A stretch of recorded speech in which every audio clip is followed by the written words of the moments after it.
Bon, alors, on reprend le verset Guimel.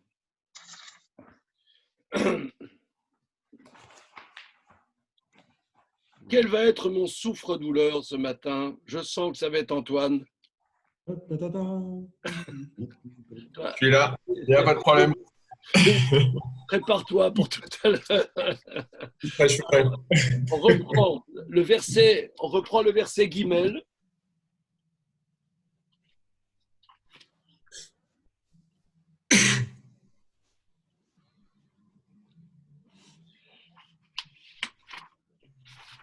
Est-ce que tu peux nous lire le verset Guimel et nous le traduire, s'il te plaît? Et avec joie. Carrément. Vaïpol Avram, al Panaïv, Al, al Panaïv, Panav. Panav, Vaïdaber ito Elohim lemor. Traduisons. Alors, Vaïpol, on a le vav de conjonction, donc et. Ipol, on a vu que c'était lié à Nefel hier, donc tombé. il, il tomba. Oui, alors, analysons. Pourquoi c'est il tomba? Ah oui, non, c'est pas le vav de conjonction en fait. C'est le yud avec le dagesh, donc c'est le vav Vav qui fait converti. le vav conversif. Pardon. C'est le vav conversif. Hein. Donc la racine, c'est Nophel, mais la troisième personne du singulier, du futur, le yud ici, Paul, il tombera, et vav, c'est il est tombé, n'est-ce pas? Vaïpol, il est tombé. Vas-y. Donc il est tombé Avram, donc Avram tomba. Voilà. Al-Panaïv, donc Al, Al, c'est vers, sur, une direction. non, Non. non. On a vu El, Aleph, Lamed, c'est la direction. Mais là, c'est Aïn Lamed, c'est sûr. Ok. Aïn Lamed, c'est sûr. Hein? Paul Avram Al, sûr. Sûr. El, c'est la direction. Al, c'est sûr. El, c'est vers. Al, c'est sûr. Pana. C'est un vrai trait d'union qu'il y a entre Al et Panaïv ou c'est. Alors, regarde. Vous avez un enseignant qui a plein de lacunes. Plein de lacunes. Plein. Dans le Sefer Torah, il n'y a pas ce trait d'union. Ok, d'accord. Donc, je ne sais pas pourquoi il y a un trait d'union. Je ne sais pas. Mais c'est. Ok. Panav, non Panav, pardon, Panav. Le Donc, yud ne se prononce pas donc sur sa face. sur sa face. Alors, regardez, ça c'est très intéressant parce que hier, on a vu les déclinaisons du pronom personnel. Oui, du pronom personnel. Mais là, maintenant c'est au pluriel. Parce que comme nous avons vu il y a 2 jours que le visage, ça se dit panim. Hein, ça se dit panim de la racine du mot poney qui veut dire se tourner. Poney, se tourner. Bien. Et donc, quand on va faire le pronom personnel de panim, comme c'est un pluriel, maintenant, c'est. Hier, on avait vu que comment dire, la déclinaison de Beriti, Britra, etc., machin. Là, maintenant, là-bas, c'est un singulier, maintenant, c'est un pluriel. Panim, c'est un pluriel. Alors, on va faire la déclinaison du pluriel. C'est parti. Alors,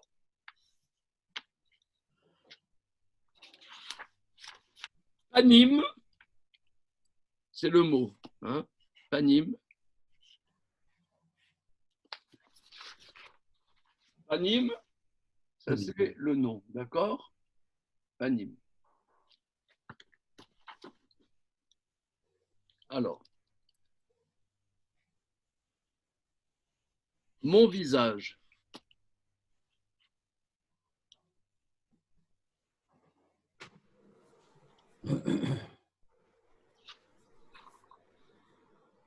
Panaï. Panaï. Panaï. Ton visage, messieurs, dames, ton visage, au masculin. Vas-y, Dan. Panecha. Très bien, Khazak. Panecha. Panecha. On voit souvent, hein, Panecha, on voit souvent ce mot-là.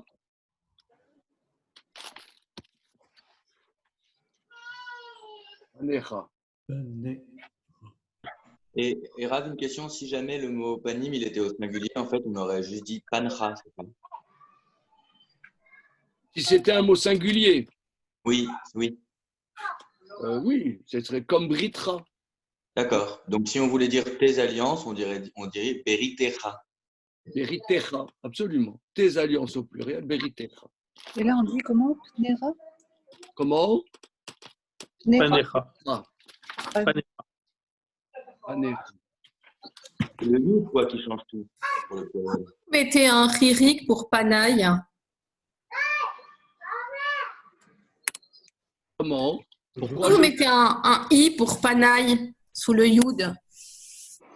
Parce qu'il se prononce. Là. Ah, il se prononce? À ce soir. Euh, Non, là, il y a un par panaï. exemple, là, panav. En vérité, le yud se prononce panav. Il est, comment dire, Le mouillé. oui, je ne sais pas exactement, panav.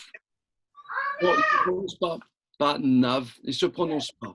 Par contre, dans panaï, oui, il se prononce. Oui. Mais même si on ne mettait pas de i, ça serait panaï. Je ne suis pas sûre qu'il y ait un chirik. Bon, de toute façon, S'il n'y a pas de chirik, il ne se prononce pas. J'ai pas vu, vous pouvez remontrer le mot comme vous l'avez écrit? Oui. Ah oui, d'accord. Ben, à la fin, on dirait que ça fait panaï, du coup. Si vous mettez un truc. Vous mettez comme ça. Panaï. Oui, Panaï. moi j'aurais écrit comme ça, ouais.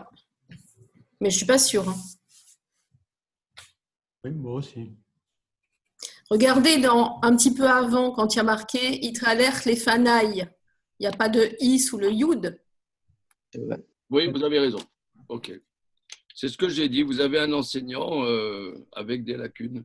Voilà. Donc, vous avez raison. Les fanailles. D'accord. C'est bon. D'accord. Parfait. Merci beaucoup. OK. Très bien. Alors, très bien. Alors, panecha. Alors, maintenant, ton visage au féminin. Panaïr. Panaïr. Oui. Panaïr.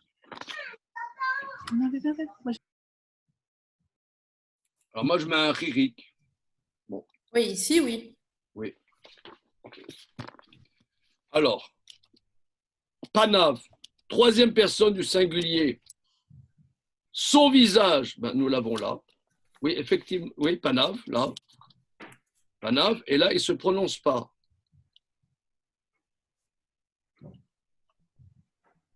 Maintenant, au féminin, son visage au féminin, c'est facile. Facile, facile. Son visage au féminin. Panaï. Pana. Panéa. Panéa, Khazak. Panéa, Panéa. Panéa.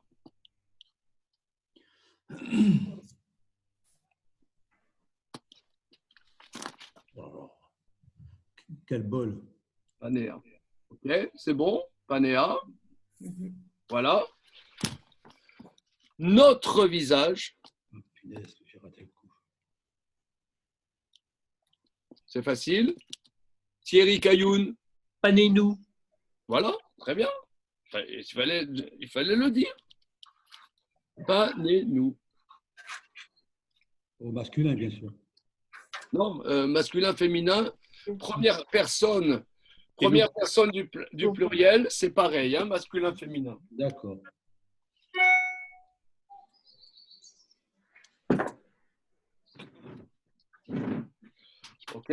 Ok, panez-nous. Votre deuxième personne du pluriel du visage, votre visage masculin, allez Thierry, Panerem. panéchem. Au féminin, Panerhen. panéchen. Excusez-moi, je voudrais revenir Voilà. sur vous, Panaïr. Panaïr. Oula, ça va aller. Pané-rem, pané-rem. Et où Paneil? Ça existe? Complètement pané. Tout au début, Paner. Panaïr. Panaïr, ça veut dire quoi? Ton visage au féminin. Ah, au visage. Ok. Texte. Ensuite, Oui. leur visage au masculin, Panerem. penéem. Panerem. Penéem et penéen. Ok. Penéen. C'est bon. Donc là, c'est lorsque un mot est au pluriel, et là, panim étant un pluriel d'office, et un panav, son visage. Ok. Alors continuons, Antoine, puisque tu t'y collais. Donc, Vaïpol Abraham al panav, Abraham est tombé sur son visage. Vaïdaber ito. Ah, donc là, il n'y a pas de dagash dans l'iode. Donc ça doit être un et. En vérité, c'est un verbe conversif. Hein, ça va. Bah oui. C'est le futur. Yedaber. Oui. Alors, vas-y. Donc daber, c'est davar, donc c'est une parole, donc c'est parler. Donc, ça veut dire, traduisons, Vaïdaber. Donc il parle là. Oui. Ito. Avec lui. Ah. Alors, ito, ça veut dire avec lui. Ça, c'est intéressant. Hein. C'est toujours le même mot que nous avions vu hier. On avait dit que et, aleph, tav, c'est le signe du complément d'objet. Ça signifie le complément d'objet. Auto, c'est lui ou elle. Hein? Oti, otra, on avait vu ça longuement hier, avec un vav, un cholam vav, otra, comme on a vu dans le verset précédent. Ito, ça veut dire avec lui. Le et, ça veut dire c'est l'accompagnement. Voilà.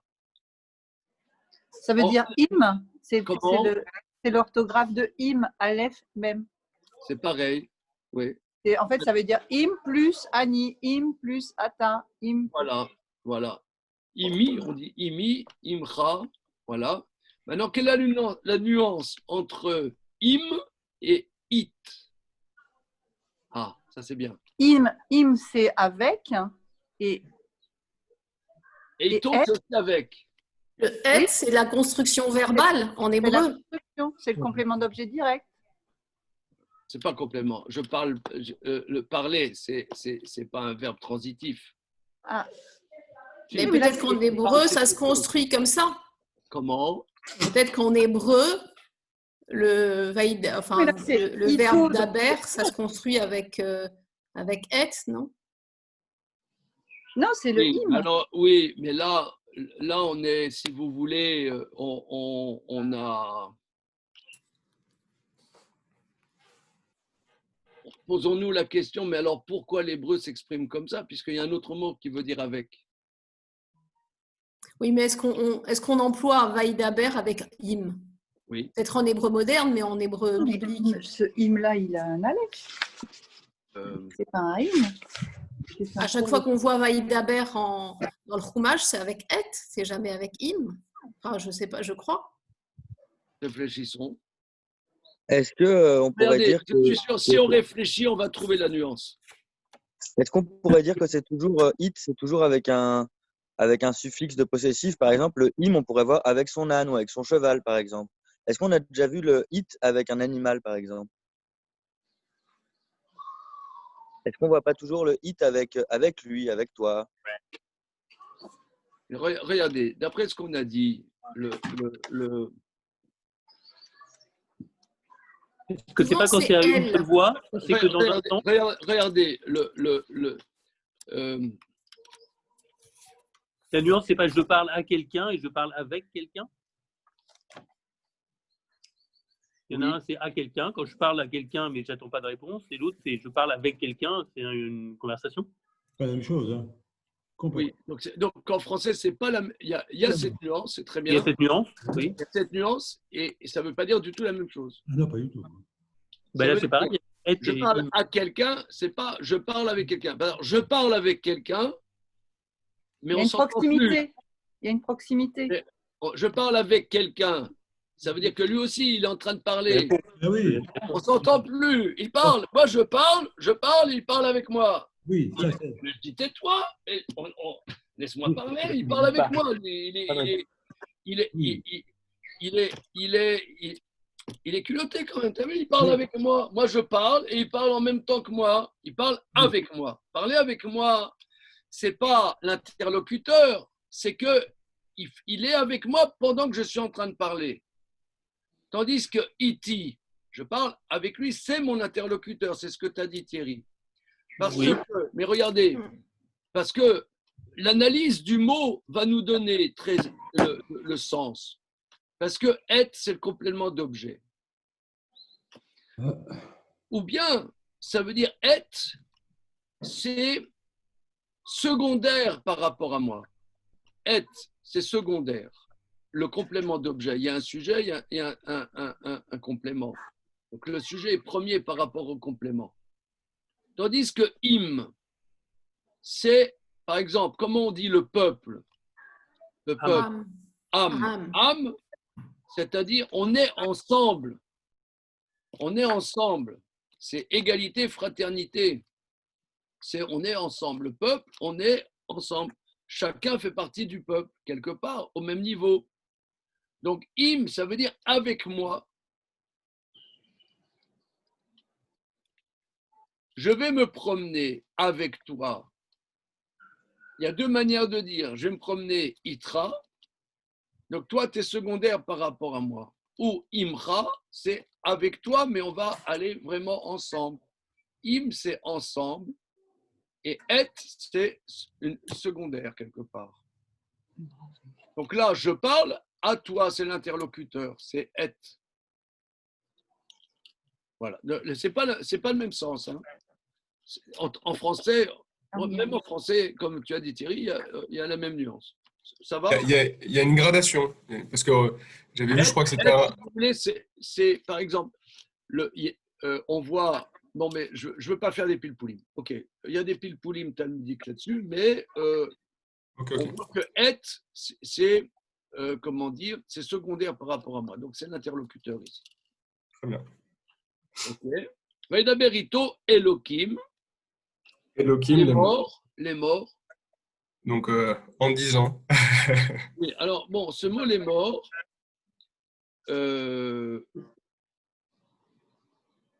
qu'est-ce que ça veut dire? Moi, j'ai vu que ça voulait dire l'eau amar. Je trouvais que c'était pas mal, mais, Ça veut dire quoi? mais pour ne pas dire. Ouais, mais alors, tu as quatrième niveau, là.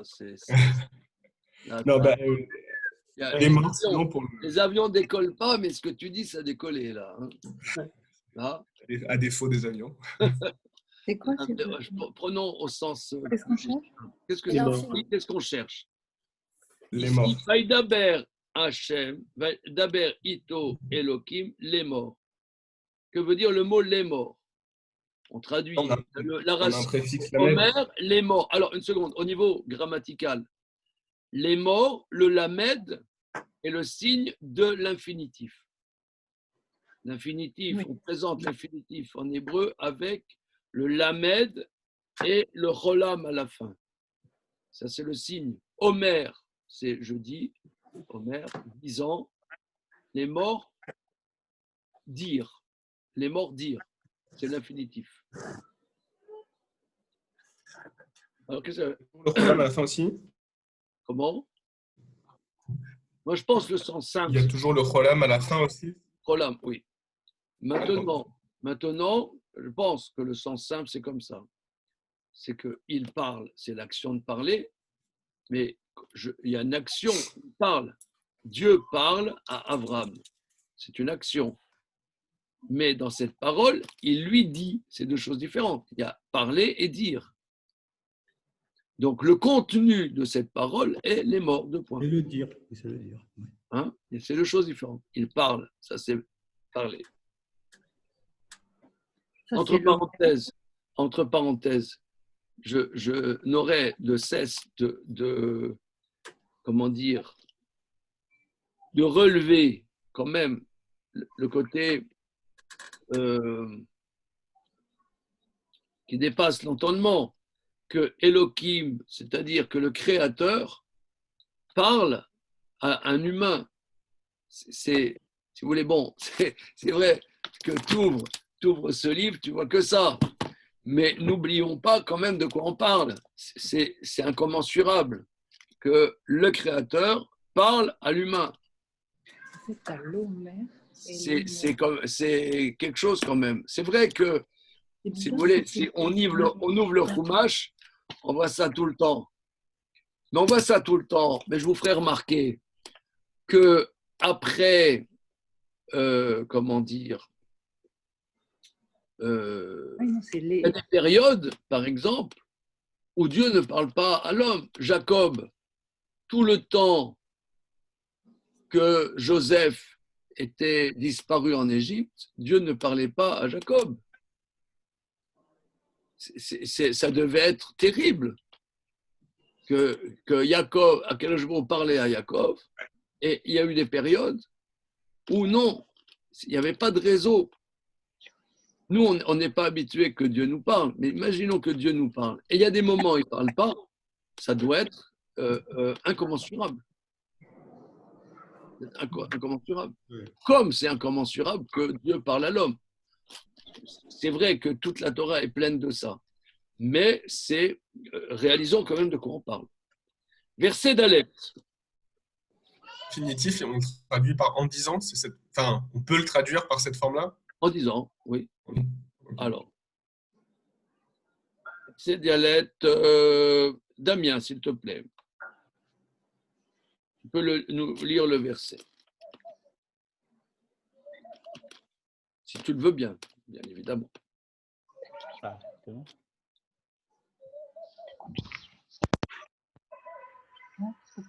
On entend ce que je dis ou pas là? Oui, on entend, parfait. Oui, d'accord, c'est bon, pardon.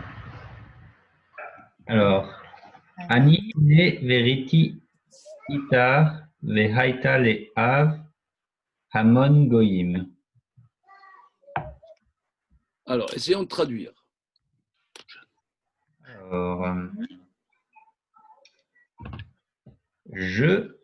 Oui.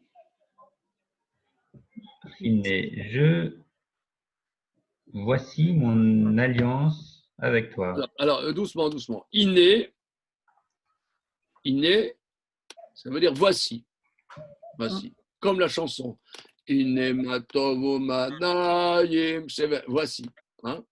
Voici. Iné, voici. Beriti, mon alliance. Oui. Mon alliance, Itar. Itar. Ça, Il y a un problème là, non? Oui, Bah, c'est au féminin. C'est au féminin, ouais. Pourquoi c'est au féminin? Alors, vous voyez l'intérêt majeur moi de aussi, j'aime savoir bien, traduire. Vous voyez l'intérêt suprême de savoir traduire. C'est que si on traduit vraiment précisément mot à mot, là, par exemple, si on prend la traduction en français, est-ce que quelqu'un a la traduction en français? Je sais pas. Non, mais Moi-même, oui, je traite avec toi.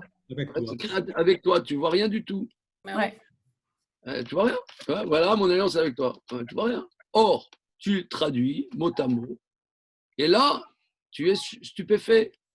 Pourquoi Dieu, tout d'un coup, dit voici mon alliance avec toi au féminin? Mais déjà, la construction au début, c'est bizarre. Annie, Ben oui. Annie, Iné, je. Annie.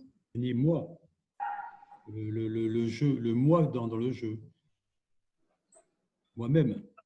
Parce que Iné, c'est pas un verbe. Oui, est-ce que tu peux expliciter ta remarque? Je n'ai pas saisi. Bah, c'est-à-dire, normalement, on dirait Annie avec un verbe. Non Annie. On Mais aurait non, pu parce s'attendre que à Annie, c'est je suis. Il Oui, n'y a pas de voici. fait. alors, ouais, mais de manière générale, le verbe être au présent n'existe pas en hébreu.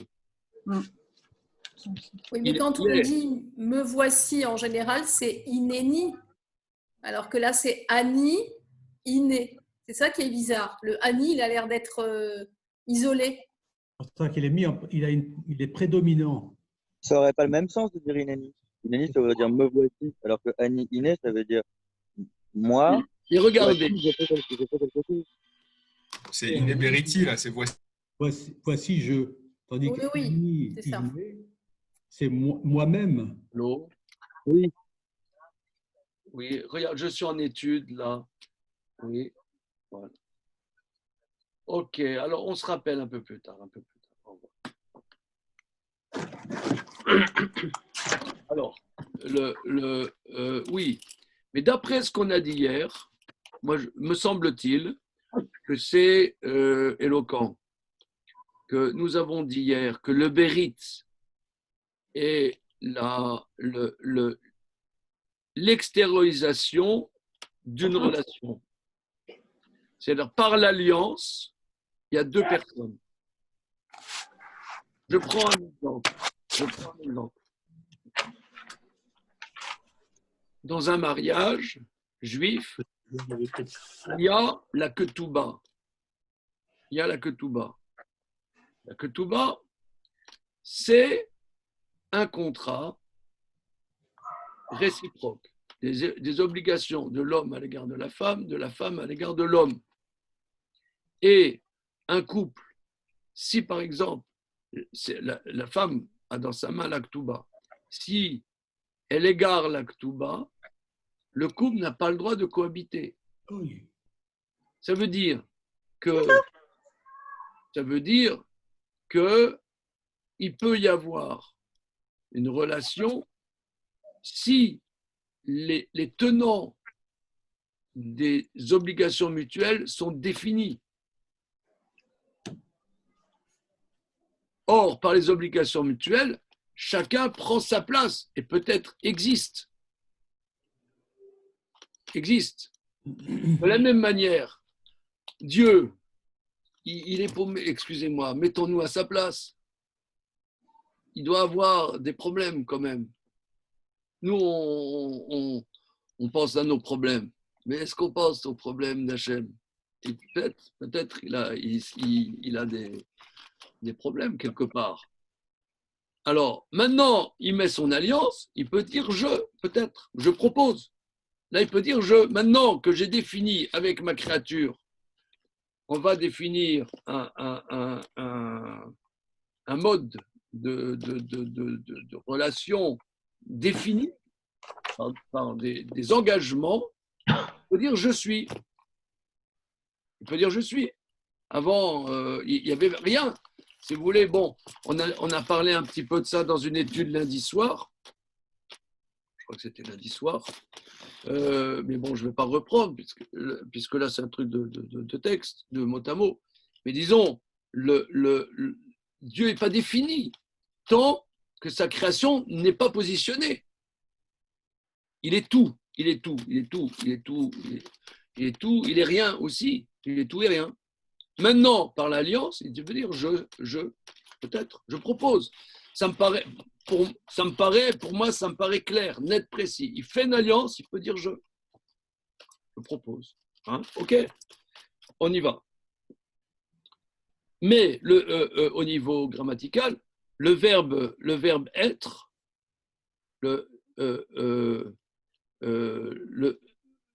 oui, enfin, je ne veux pas développer plus. Hein, on peut développer un infini sur ce sujet, mais c'est le sujet du verset, mais ce n'est pas le sujet de notre étude ici. Alors, le verbe être n'est pas au présent, n'est pas exprimé. Il est sous-entendu, mais pas exprimé. Bien. Ani, iné. Alors maintenant, itar, c'est avec toi, mais c'est au féminin. Pourquoi c'est au féminin? Je ne sais pas. Je ne sais pas.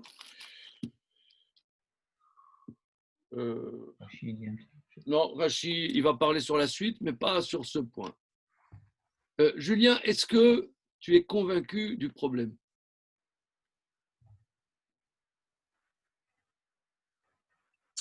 Oui, ce serait Itera, c'est ça? Voilà, Itra. Voilà, très bien. On voit très souvent ça avec Dieu. Ah, mais c'est féminin ou Quand masculin? on parle à Dieu, on voit très souvent que c'est parfois au féminin, parfois au masculin. C'est vrai. Est-ce que ça serait la même idée ici? Oui, mais ça signifie quelque chose. Quand Oui. on parle au féminin, Ouais. si je ne m'abuse, c'est qu'on parle à la présence divine et pas à Dieu directement. Ah oui. Donc ça signifie quelque C'est chose. pas transposable ici. L'explication n'est pas Ah, transposable oui, ici. là. Il est lié à Hachem ou à Avram là? Alors moi, je vous propose quelque chose. Je vous propose quelque chose. Alors ça, c'est sans... J'ai pas vu les corriger. Hein. J'ai pas vu les corriger.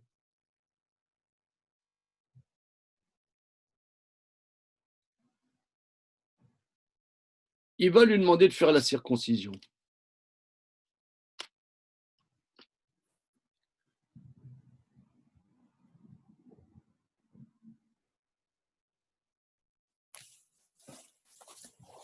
La circoncision, j'ai vu dans un livre, vous connaissez Rabbi Moshe Chaim Luzzatto? Oui. Oui, le Ramchal, Rabbi Moshe Chaim Luzzatto, dans un livre qui s'appelle Adir Bamarom, sur la circoncision, j'ai vu la chose suivante. Que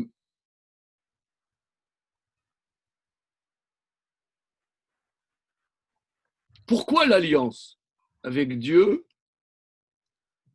est à cet endroit? Il aurait pu, s'il demande une scarification, il aurait pu faire une scarification à la Vincent Van Gogh. Ça veut dire, nous, on fait l'alliance avec Dieu, on se coupe l'oreille, quoi. Ouais, un bout de l'oreille. Pourquoi pas? Pourquoi pas? C'est aussi une scarification.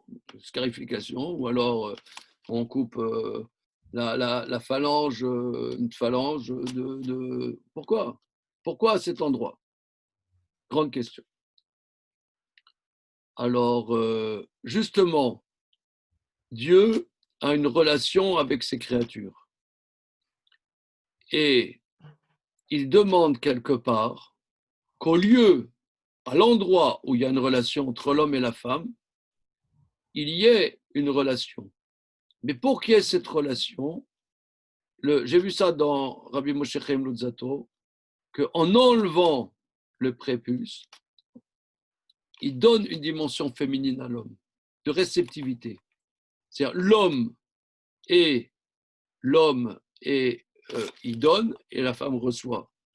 Mais en enlevant la orla, l'homme se rend dans une réceptivité qui est quelque part féminine. Je ne veux pas développer plus puisqu'on n'est pas on fait de l'hébreu biblique. Mais Avram va introduire une dimension féminine.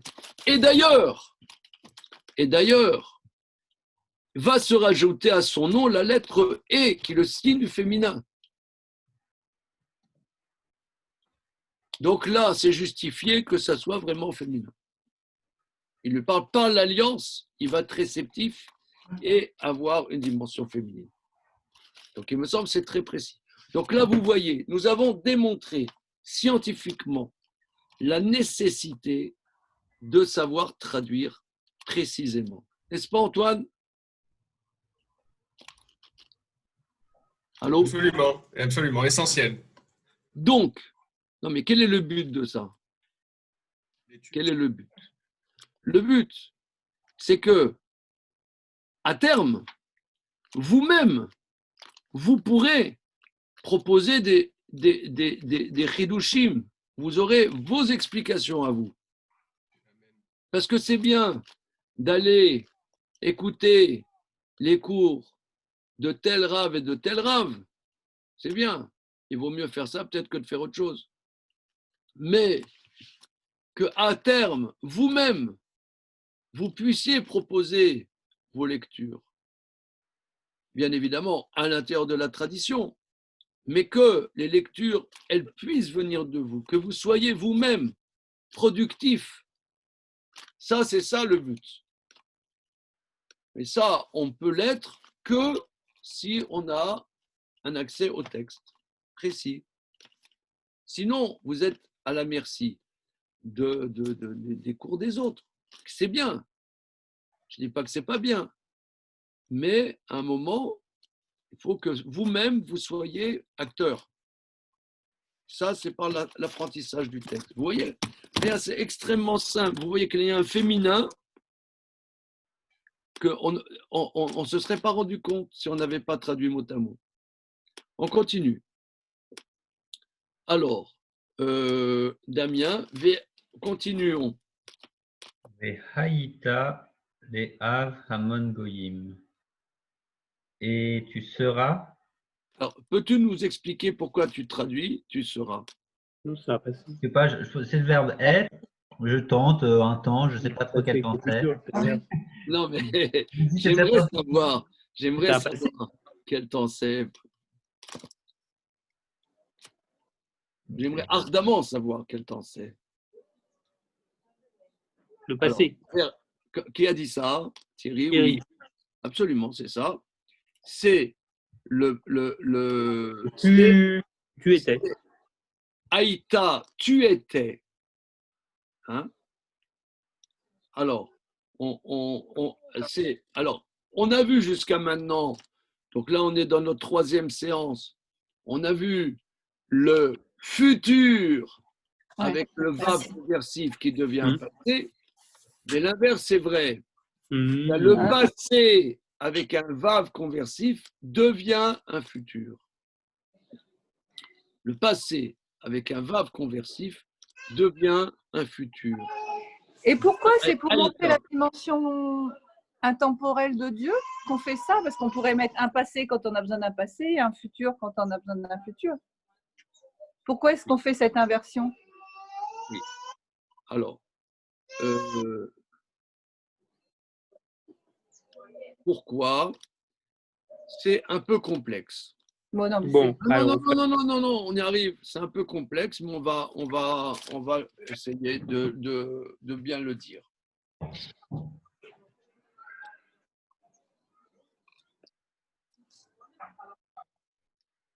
Mais j'attendais Bon, je peux attendre. Hein. Une seconde, j'essaie de comment bien dire la chose.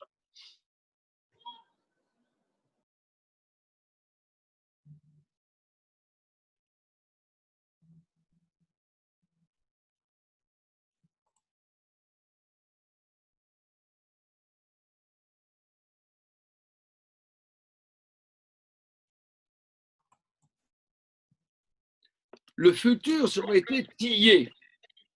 Tillé. Va-ta tiller, et toi, tillé, tu seras. Tillé, tu seras. Hein? Il y a des difficultés de connexion, là? Oui, j'ai eu des difficultés. J'ai eu des difficultés de connexion et j'essaie de me débrouiller. Ok, c'est bon. Alors, Vaïta, si tillé, tu seras. Il y a une différence. Alors, si vous voulez, c'est un peu complexe. J'attends le moment où ça sera le plus simple pour expliquer la différence. Pour le moment, mettons On applique. remarquons que ici, c'est un passé. Aïta, tu étais. Ve'aïta, tu seras. Hein? Des fois ou à un moment, on pourra faire, comme on a fait pour les possessifs, là, les déclinaisons, on pourra faire des conjugaisons Des verbes. de temps en temps, quoi. Oui, alors, oui, mais on peut faire tout de suite. On peut le faire tout de suite. Regarde.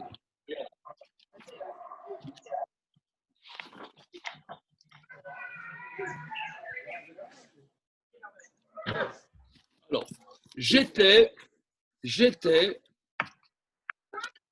c'est très facile. Vous allez vous souvenir tout de suite comment on dit j'étais au passé, Haïti. C'est facile. Haïti.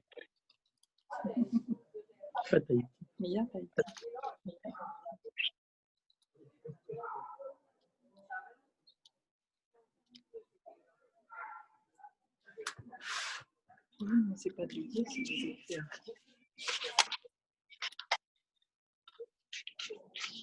À chaque fois que je le fais, je crois que je suis arrivée. Je suis arrivée. Voilà. Haïti, j'étais. Alors, j'ai rien dit. Haïta,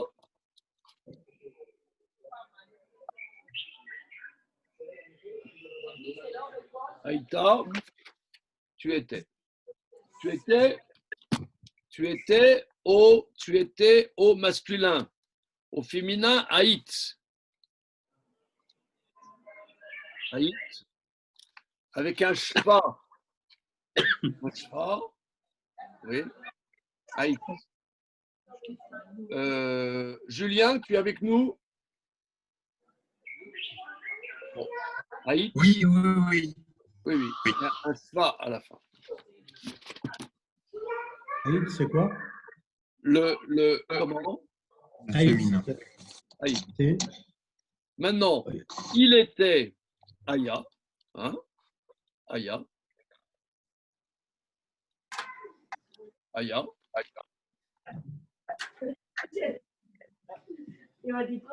Elle était Aïta. Aïta. Si je ne m'abuse. Nous étions Aïnou.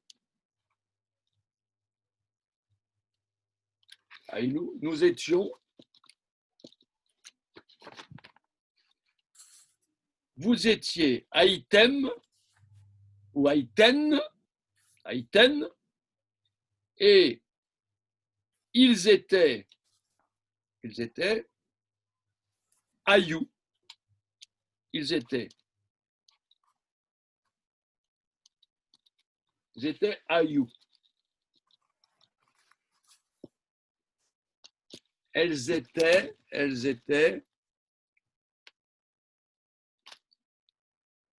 Ayou aussi. c'est Ayou, oui. C'est Ayou aussi. Voilà. OK?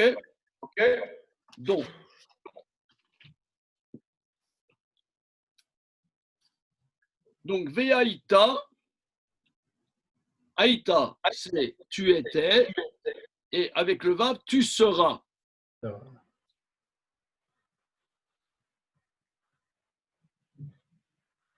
Tu seras.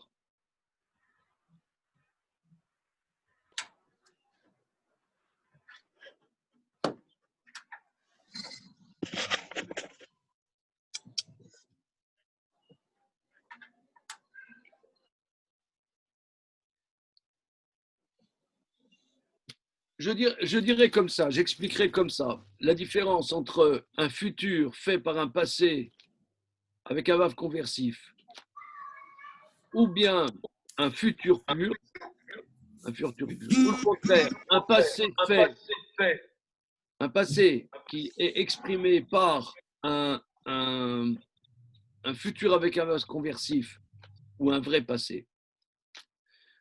La différence, c'est que le passé je dirais comme ça, de manière, je pense, simple. Le passé est absolu, tandis que le futur est relatif. Vous voyez, hier, on sait qu'est-ce qu'il y avait, et demain, on ne sait pas. On ne sait pas, demain, on ne sait pas. Hier, on sait. Bien. Donc, un futur, si j'avais dit, tu seras avec un vrai futur, ça veut dire, tu seras, c'est quelque part relatif. C'est relatif. Mais si je prends le passé, qui a une nuance révolue et absolue, avec un verbe conversif, ça veut dire c'est une promesse absolue. Je ne sais pas pourquoi il y a un écho là. Vous avez l'écho? Oui. Oui. C'est pas bon. C'est bon. Non. C'est bon, c'est correct. Il n'y a plus d'écho? Ok. Alors maintenant, si je prends un passé qui est absolu avec un vav, c'est une promesse absolue dans le futur, mais c'est absolu. Si ça avait été un vrai futur, ça aurait été relatif. De la même manière, il y a deux manières de dire le passé. Il y a deux manières de dire le passé. D'ailleurs, en français, c'est comme ça. Tu as le passé simple et tu as le passé composé. Pardon, excusez-moi.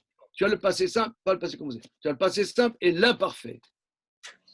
L'imparfait, l'imperfait, on a appris ça à l'école. Mais, me semble-t-il, quand on dit imparfait, c'est que c'est un passé qui est très continu, qui n'est pas terminé. Je dis par exemple, cet enfant, il était très sage.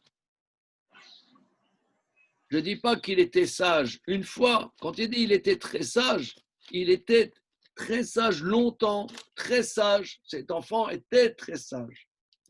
Quand je dis il fut sage, ça veut dire 5 minutes. Il était sage 5 minutes. Donc en hébreu, quand je prends un passé ou Aya Nechmad, il était Nechmad, mignon. Il était Nechmad. Ça veut dire il était tout le temps. Ça c'est Aya, c'est continu. En français, imparfait. Mais quand je dis il fut sage, alors ça, dans l'hébreu biblique, je prends le futur avec un vav conversir pour dire que c'est le récit, c'est ponctuel. C'est le passé simple en français. Donc regardez, moi en voyant ça, en étudiant ça, j'ai découvert aussi que la grammaire française, elle est très belle aussi, la grammaire française. Quand on dit imparfait et passé simple, c'est riche, c'est très très riche. On ne s'en rend pas compte. Ok? Donc là, quand Dieu dit Ve'aïta, ça c'est une promesse absolue. Ve'aïta, tu seras. Alors continuons Damien, et on va sûrement conclure là-dessus. Non, encore quelques minutes. Ve'aïta. Goyim, Alors qu'est-ce que ça veut dire? pour père d'une foule de peuples. Oui. Alors, tu peux nous analyser? Eh bien, tu seras pour père. Non, mais pourquoi tu traduis pour père? Les Haves pour. Ah, voilà. Voilà, très bien. Le Lamed, c'est la destination. Tu seras Av, c'est le père. Hein. Bon, on sait, Av, c'est le père. Mais c'est aussi à remarquer que Av, c'est les deux premières lettres de l'alphabet, Aleph, Bet. Le père. Est-ce qu'on est obligé de traduire pour père? Bon. Est-ce qu'on est obligé de traduire comme ça pour père? Il peut y avoir une petite lourdeur. Est-ce qu'on ne pourrait pas dire et tu seras un père pour une foule de peuples? Ça serait un peu plus fluide, peut-être, je ne sais pas. Si on cherche le style. Oui. Oui, mais l'auteur, il n'a pas cherché vraiment la fluidité, je te ferai remarquer là. Hein. Oui, mais voilà, mais la question c'est. Après, c'est une question de traduction. L'auteur, Av, il aurait pu le dire, cher ami. Il aurait pu dire Vaïta Av, tu seras Av. Pourquoi il a dit là, Mais la question, tu peux envoyer un WhatsApp à l'auteur en disant clarifiez votre style. Mais non, parce que je pense que ça dépend du parti pris de traduction qu'on a. Est-ce qu'on veut traduire pour rendre compte de la littéralité de l'hébreu, ou est-ce qu'on veut traduire juste en français pour que ce soit comme un peu le langage français, qu'on se dit si on veut vraiment se rendre compte de la littéralité de l'hébreu, il faut dire le pasouk en hébreu. Non, je sais pas. D'accord, mais nous, on n'est pas en train. Les éditions de la Pléiade ne nous ont pas demandé une traduction. Ah oui, moi, oui. Quoi, toi, oui, par contre. Bah oui. À toi, oui. Mais là, on est en train de voir littéral. Ok. D'accord. Et juste parce que Méchonique, il parle pas mal de ça, comme je suis en train de le lire, et il dit des fois, à force de vouloir rendre le texte lisse en français, à la fois on a perdu cette aspérité et en fait, au final, on a perdu sa poétique. Oui, je suis d'accord, mais parfois, par exemple, je trouve que le Chouraki, dans cette traduction, parfois il y a un côté un petit peu. Je sais pas comment expliquer, on perd presque quelque chose. Regarde, Grégoire, Oui. c'est sympa ce que tu dis, mais c'est pas trop de sujet. Nous, on est ici dans la littéralité. D'accord. C'est notre travail là, de 9h30 à 10h30, on est dans la littéralité. Ok.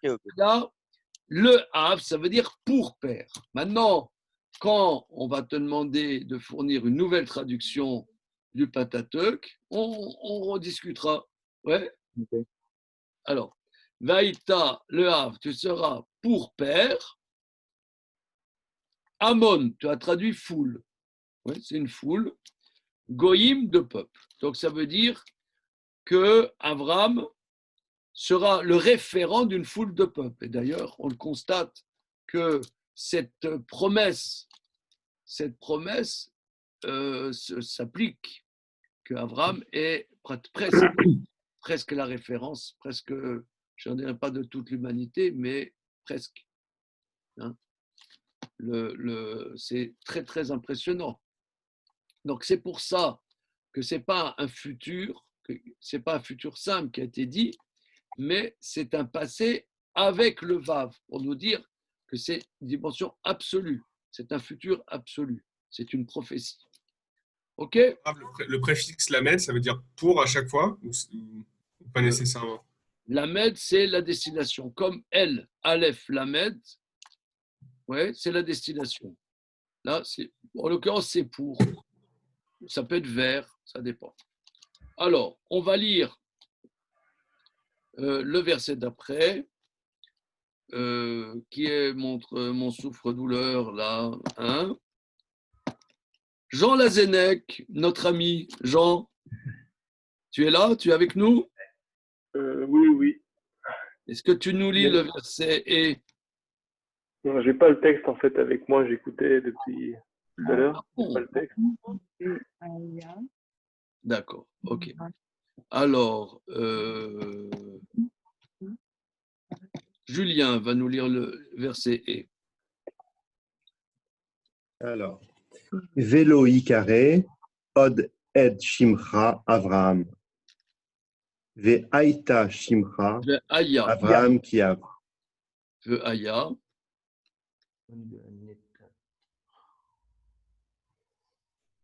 Ve'aya Shimcha Avraham Kiav. Kiav. J'ai pas entendu la fin, excuse-moi. Amon Goïm. Amon Goïm. Ne t'attira. Vetatira. Vetatira. Non, Netatira. Netatira. D'accord. Alors.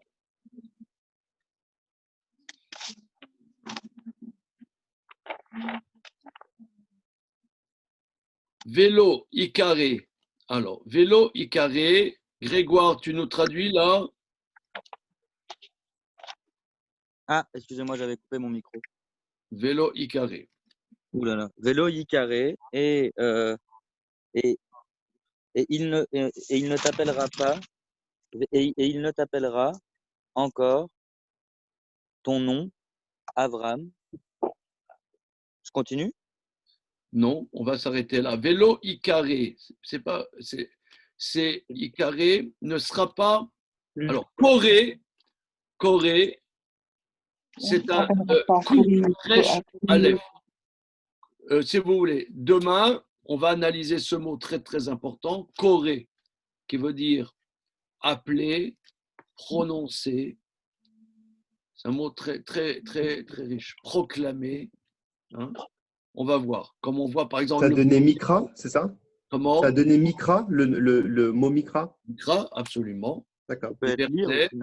Hein, alors, si vous voulez, demain, on s'arrête là pour le moment, et demain, on va analyser le mot Corée, qui est un mot extrêmement riche et important. Ok, c'est bon. Suite au prochain numéro. Merci. Bonne journée. Merci Gérard. Bonne journée tout le monde. Au revoir. Au revoir, Gérard. Salut.